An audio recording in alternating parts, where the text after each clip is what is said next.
Hello everyone, welcome to my channel. तो देखो, आज हम करने वाले हैं एसएससी सीएचएसएल के एग्जाम में आया हुआ 14 नवंबर 2025 के शिफ्ट में जो कॉम्प्रीहेंशन आया है ना, इसको आज हम करने वाले हैं। ठीक है, कॉम्प्रीहेंशन देख लेते हैं और साथ में स्टार्ट कर लेते हैं जल्दी से इसको। ठीक है, अब देखो, ये है आपका यहाँ पर कॉम्प्रीहेंशन। ठीक है, पढ़ते हैं एक से दो लाइन ताकि हमें एटलीस्ट ये आइडिया लग जाए कि जो हमारा पैसेज है वो है किस बारे में। ठीक है, फिर उसके बाद उसके पॉजिटिव और नेगेटिव एस्पेक्ट देखते हैं कि उसमें आगे और क्या बात हो रही है। ठीक है, चलो स्टार्ट करते हैं।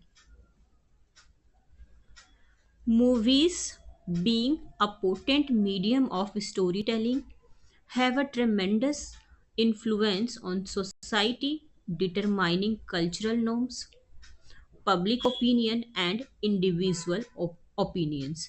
अब देखो, हमने क्या किया है, पैसेज का 2 से 3 लाइन पढ़ लेना है, मतलब जहां पर भी फुल स्टॉप हो रहा है सिर्फ वहां तक पढ़ लेना है। और इससे हमें एक एक ओवरव्यू आइडिया लगाना है कि हमारा पैसेज है किस बारे में। ठीक है, तो पैसेज पढ़ के पता चला कि ये पैसेज जो है ना वो है हमारा मूवीज को लेकर। ठीक है, अब इसके बाद जब हम पूरा पढ़ेंगे तो उसके बाद हमें ये पता लगेगा कि ये इसमें मूवीज के पॉजिटिव एस्पेक्ट के बारे में बताया गया है, नेगेटिव के बारे में बताया है, या फिर दोनों ही बताया गया है। ठीक है, तो अब यहीं से पढ़ते हैं। जो मूवीज है ना वो हमारे स्टोरी टेलिंग का ना एक बहुत ही स्ट्रॉन्ग पार्ट होता है। पोटेंट मतलब बहुत ही स्ट्रॉन्ग। तो ये स्टोरी टेलिंग का बहुत ही इम्पोर्टेंट और स्ट्रॉन्ग पार्ट होता है। और इसने बहुत सारे ना बहुत बहुत ज़्यादा इसने इन्फ्लुएंस किया हमारी सोसाइटी को मूवीज़ ने बहुत ज़्यादा प्रभावित किया है। ठीक है, अब जैसे कि कुछ हमारे कल्चरल नॉर्म्स है उसको निर्धारित करती है ये, पब्लिक ओपिनियंस है कुछ, और इंडिविजुअल्स के ओपिनियन है। तो ये सारी चीज़ें ना हमें मूवीज़ में देखने को मिलती है। ठीक है, films are more than a form of entertainment, they represent and caricature social values and are a mirror to the collective consciousness of society. देखो, फिल्म्स को ना हम सिर्फ एंटरटेनमेंट नहीं कह सकते, हम ये नहीं कह सकते कि फिल्म्स जो होती है वो सिर्फ एंटरटेनमेंट के लिए होती है। नहीं, एंटरटेनमेंट से भी ज़्यादा होती है जो फिल्म्स, हमें सिर्फ एंटरटेनमेंट नहीं बहुत सी चीज़ें सिखाती है फिल्म्स। ठीक है, आप देखो, ये जो मूवीज़ है ना ये रिप्रेजेंट करती है जो भी सोशल वैल्यूज़ है। कैरिकेचर्स है, कैरिकेचर मतलब कि किसी भी इंसान की जैसे कार्टून वाली इमेज, हंसने वाली इमेज, या कुछ इस तरह की चीज़ों को हम कैरिकेचर कहते हैं। तो हमारे समाज को लेकर ना जो मूवीज़ है वो दिखलाती है क्या हमारे समाज की वैल्यूज़ है उसके बारे में बताती है। और देखा जाए ना तो ये हमारी जो मूवीज़ होती है ना हमारे समाज का एक आईना होती है। ठीक है, सोसाइटी के बारे में बताती है क्या चल रहा है हमारी सोसाइटी में, कैसी कैसी सोसाइटीज़ होती है, तो एक आईने के रूप में इसे दिखाती है। ठीक है, तो मूवीज़ के बारे में हमने ये पढ़ा। Movies can introduce new ideas, challenge old prejudice, and initiate serious discussion on social issues. जो मूवीज है ना वो हमारे हमें एक न्यू आइडिया दे सकती है ना। और जो ओल्ड प्रिजुडाइज रहे हैं, प्रिजुडाइज मतलब कि किसी भी चीज़ को लेकर जो हमारी मतलब हमने एक धारणा बना ली है किसी चीज़ को लेकर, कि नेगेटिव ओपिनियन बना लिया है, तो जो मूवीज़ है उसको चैलेंज कर सकती है। ठीक है, मतलब फिल्म में किसी गलत जो धारणा है उसको सही कर सकती है। ठीक है, और और कहीं ना कहीं जैसे किसी चीज़ को लेकर जो सीरियस डिस्कशन है, जैसे सोशल इश्यूज को लेकर सीरियस डिस्कशन, ये सारी चीज़ें हमें ये बता सकती है मूवीज़। ठीक है, मतलब ये सारी चीज़ें हमें मूवीज़ के थ्रू सीखने को मिलता है। Legendary characters and stories can touch the hearts of generations, defining fashion, vocabulary and even ambitions. अब जो लेजेंडरी कैरेक्टर्स होते हैं, मतलब कुछ लोगों ने इतना अच्छा कैरेक्टर रोल प्ले किया है मूवीज़ में, और इतनी अच्छी उनकी स्टोरी रही है कि उसने हमारे जनरेशन्स की जितने भी हमारे आने वाली पीढ़ियां हैं उनको पीढ़ियां रही हैं उस उनके दिलों को छू लिया है। किसी किसी मूवीज़ में हम बहुत ज़्यादा वैसे नहीं हो जाते हैं कि बहुत अच्छी है इसकी स्टोरी, हमने कुछ सीखा इससे। तो कितने सारे लोगों के दिलों को छूती है ये, हमें फैशन के बारे में बताती है, हम नई वोकेबलरी सीखते हैं मूवीज़ से, कई बार नए नए वर्ड्स भी सीखते हैं ना। इवन हम अपने एम्बिशंस के बारे में भी ये चीज़ें हम सीखते हैं मूवीज़ को देखकर। The pictorial and emotional power of films provides a special kind of empathy, taking viewers into other world and experience, hence understanding and expanding horizons. अब देखो, मूवीज में होता क्या है, सारी चीजें पिक्टोरियल होती है। पिक्टोरियल यानी कि एक पिक्चर की फॉर्म में होती है, मतलब सारी मूवमेंट हमें दिखती है।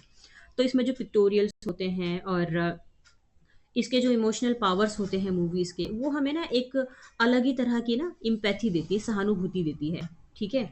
और क्या होता है, जो व्यूवर्स है ना, जो भी मूवीज को देख रहा होता है उस उनको ना एक वो अलग ही वर्ल्ड में ले जाती है, वर्ल्ड में अलग ही दुनिया में ले जाती है, क्योंकि हम क्या करते हैं जब हम कुछ मूवीज वगैरह देखते हैं तो हम उस मूवीज की दुनिया में ही खो जाते हैं, हम अपनी दुनिया को भूल जाते हैं। तो कहीं ना कहीं जो मूवीज है हमें एक दूसरी दुनिया में लेके चली जाती है, एक नया एक्सपीरियंस हम करते हैं, हम कुछ नई चीजें देखते हैं, ठीक है? और कहीं ना कहीं ये हमारी चीजों को अंडरस्टैंड करती है, ठीक है? तो ये सारी चीज़ें एक तरह से मतलब फ़ायदे पॉजिटिव चीज़ें बताई गई है मूवीज़ को लेकर, ठीक है? तो आई होप इतना समझ में आया होगा। और यहाँ पे कुछ वर्ड्स हमने पढ़ा था, जैसे कि पोटेंट, एक दो वर्ड्स जो मैं आपको फिर से मैं बता दूँ। हाँ, पोटेंट मतलब हमने क्या पढ़ा? बहुत इम्पोर्टेंट है, और या फिर स्ट्रॉन्ग है, पावरफुल है। उसके बाद हमने और कौन सा वर्ड पढ़ा? कैरिकेचर पढ़ा, ठीक है? कैरिकेचर मतलब किसी चीज़ को इमेज के थ्रू दिखलाना, अ, मतलब समाज के बारे में दिखाना किसी चीज़ को, इस तरह के मतलब कुछ मीनिंग है इसके, ठीक है? और हमने कौन से वर्ड्स पढ़े? प्रिजुडाइज, प्रिजुडाइज किसी चीज़ को लेकर नेगेटिव ओपिनियन रखना, या फिर नेगेटिव मतलब कि एक नेगेटिव सेंस में उसके बारे में सोचना, है ना? तो ये सारी चीज़ें हो जाएंगी। चलो नेक्स्ट पे चलते हैं।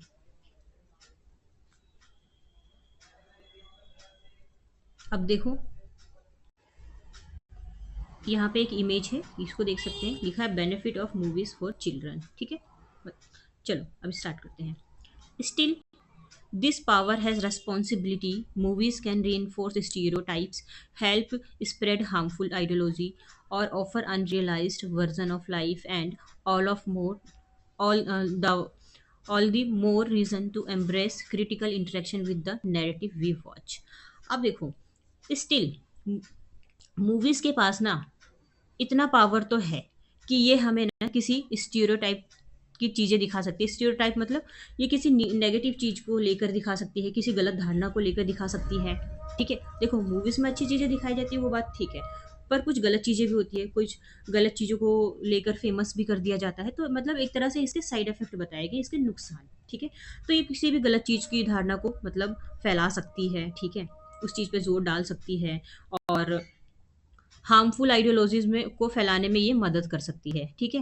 मतलब गलत चीज़ें भी लोग सीखते हैं मूवीज़ से। और offer unrealised version of life, और लाइफ के बारे में कुछ अनरियलाइज्ड चीज़ें भी दिखा सकती है, ठीक है?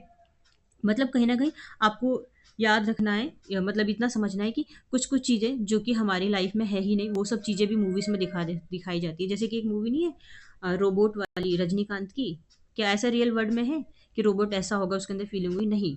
तो ये चीज़ें भी तो हमें मूवीज़ ने दिखाई ना, तो कई बार मूवीज़ ये सब चीज़ें भी दिखा सकती है हमें, ठीक है? और यहाँ पे देखो, more reason to embrace critical interaction with narrative we watch.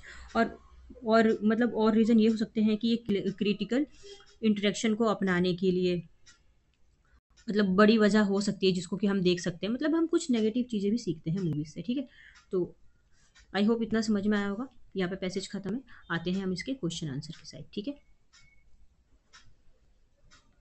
हम्म देखो फर्स्ट क्वेश्चन है हमारा, एक minute. What is one of the major influences of movies on society according to the text? Text के अकॉर्डिंग ना एक जो सबसे बड़ा इम्पैक्ट पड़ा है ना सोसाइटी पर मूवीज का, वो बताना है। They only entertain and do not impact societal values. ये सिर्फ एंटरटेनमेंट करता है, ठीक है? और सोसाइटल वैल्यू पे कोई असर नहीं डालता। क्या हमने ऐसा पढ़ा है? नहीं, सोसाइटी पे तो असर डालता ही है ये, तो ये आंसर नहीं होगा।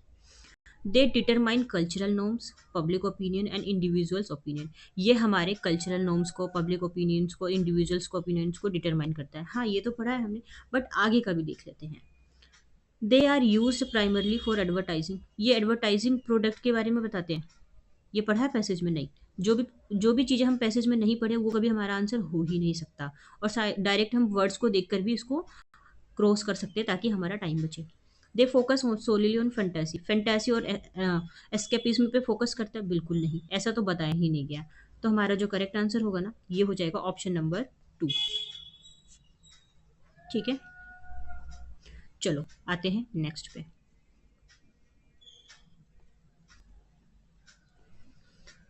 हाँ, नेक्स्ट है हमारा, how do movies challenge old prejudice according to the text. Text के अकॉर्डिंग जो मूवीज है ना, जो ओल्ड प्रिजुडाइस है, जो पुरानी कुछ गलत धारणाएं हैं, चीज किसी चीज को लेकर जो गलत चीजें, गलत मतलब कि गलत हमारा ओपिनियन है, उसको किस तरह से मूवीज चैलेंज कर सकती है। बाय रीइंफोर्सिंग स्टीरियोटाइप, स्टीरियोटाइप को रीइंफोर्स करके। देखो, स्टीरियोटाइप का मतलब ही होता है कि किसी गलत धारणा को, गलत, किसी गलत चीज के बारे में। तो ये तो आंसर हो ही नहीं सकता, क्योंकि ऑलमोस्ट इसका मतलब भी यही होता है, तो ये हटा दो। By introducing new ideas and initiate discussion on social issues. New ideas को इंट्रोड्यूस करके इनिशियल डिस्कशन सोशल इश्यूज पे उठाकर, है ना। नेक्स्ट पे चलिए। बाय फोकसिंग ऑन, सिर्फ एंटरटेनमेंट पे फोकस करना, तो ये आंसर नहीं हो सकता, क्योंकि बताया गया है हमारे टेक्स्ट में कि सिर्फ एंटरटेनमेंट ही नहीं दिलाता हमें ये। कंट्रोवर्शियल टॉपिक्स को अवॉइड करके नहीं। हमारा करेक्ट आंसर सेकंड, इसमें भी हमारा देखो सेकंड ही है ना। हमें न्यू आइडियाज उससे इंट्रोड्यूस कराता है, ठीक है, ये सारी चीज़ें। चलो नेक्स्ट पे चलते हैं।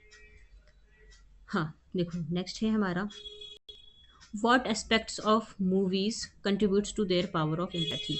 मूवीज के ऐसे कौन कौन से एस्पेक्ट्स हैं जो कि हमें हमें मतलब एक एम्पैथी को कंट्रीब्यूट करते हैं, एम्पैथी के बारे में बताते हैं।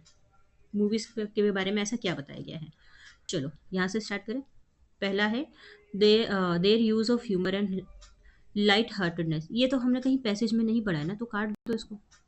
The ability to transport viewers into other world and experience. जो भी मूवीज देख रहा है उनको एक अदर वर्ल्ड में ले जाती है, दूसरी दुनिया में, और उनके एक्सपीरियंसेस को। ये पढ़ा है क्या पैसेज में? हाँ, ये पढ़ा है, ठीक है। कि मूवीज में इतने तो पावर है कि वो हमारी इम्पैथी को क्या होता है, दूसरे वर्ल्ड में ले जा सकती है। हम दूसरी दुनिया में, मतलब सोच में हम डूब जाते हैं। उनकी जो फोकस होते हैं अनरियलिस्टिक चीज़ों पे नहीं, विजुअल इफेक्ट और एक्शन सीन्स पे नहीं। ये सब जब पैसेज में है ही नहीं, जो हमने पढ़ा ही नहीं, वो तो कभी हमारा आंसर ही नहीं हो सकता ना। तो देखो, यहाँ पर भी हमारा जो ऑप्शन नंबर 2 है वो आंसर हो जाएगा, ठीक है। चलो नेक्स्ट पे चले। नेक्स्ट है हमारा,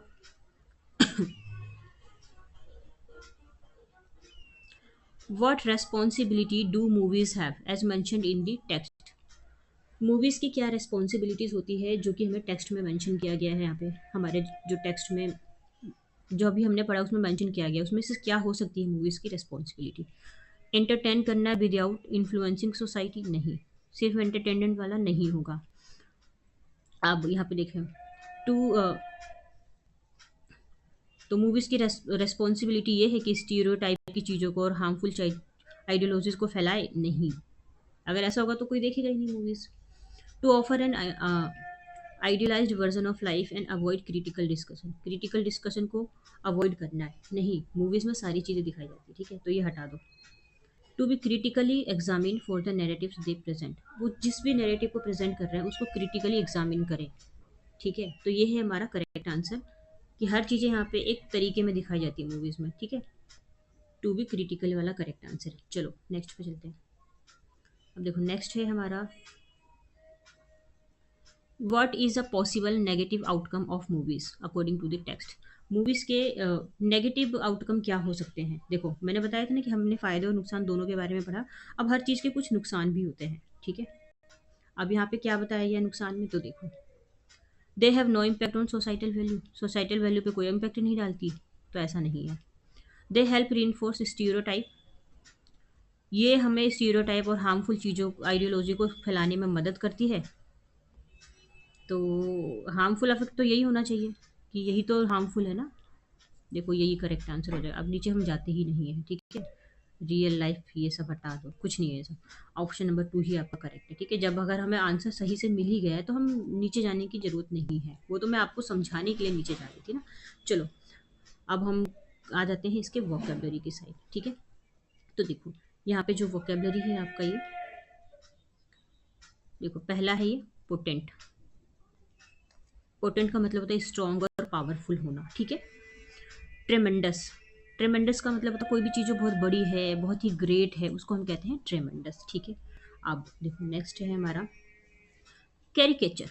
अब caricature, a description of a person or thing that makes them seem silly by exaggerating some of their characteristics or only showing some of their character। उनके कैरेक्टरिस्टिक्स को कुछ थोड़ा सिल्ली सा दिखाना, हंसी वाला दिखाना।